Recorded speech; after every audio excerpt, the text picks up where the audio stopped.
আসসালামু আলাইকুম বন্ধুরা, কেমন আছো সবাই? আশা করছি আল্লাহর রহমতে অনেক ভালো আছো। আলহামদুলিল্লাহ, আমিও ভালো আছি। তো আজ তোমাদের সাথে শেয়ার করব একটা শুটকি মাছের রেসিপি। এখানে আমি চেলা শুটকি নিয়েছি, কিছু গরম পানিতে ভিজিয়ে রেখেছি। আর এখানে গোল গোল ছোট ছোট আলু আমি কেটে এরকম করে নিয়েছি। এখানে গোল গোল ছোট ছোট আলু দিয়েই আজকে চেলা শুটকি মাছ রান্না করব। তো চলো শুরু করা যাক। এখানে আমি পেঁয়াজ কুচি করে নিয়েছি, কাঁচামরিচ কুচি করে নিয়েছি। একটা কড়াই চুলায় বসিয়ে দিয়েছি, চুলাটা জ্বালিয়ে দিচ্ছি।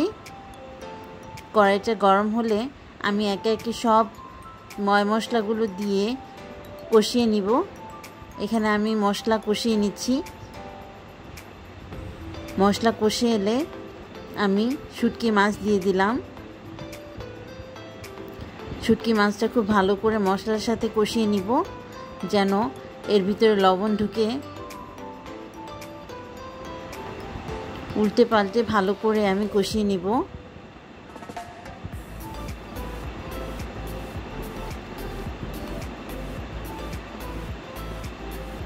শুটকি মাছ কষিয়ে নিয়েছি। এবারে আলুগুলো দিয়ে দিব। আলুগুলো দেওয়ার পরে উল্টে পাল্টে নেড়ে ছেড়ে নিব।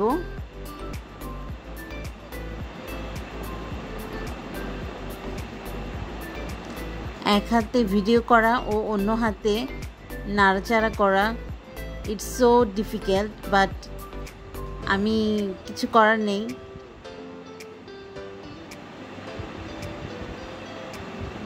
খুব ভালো করে উল্টে পাল্টে দিয়ে ঢেকে দিব।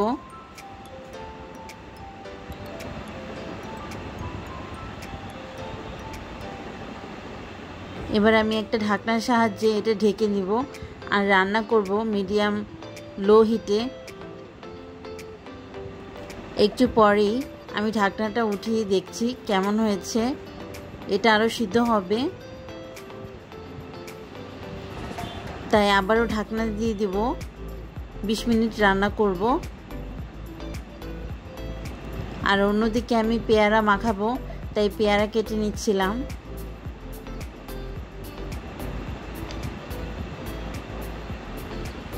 লম্বা লম্বা করে কেটে নিচ্ছি পেয়ারাটা। এভাবে কেটে পেয়ারা মাখালে খুব মজা লাগে খেতে। তো অন্যদিকে আমার তরকারিটা একদম রেডি হয়ে গিয়েছে।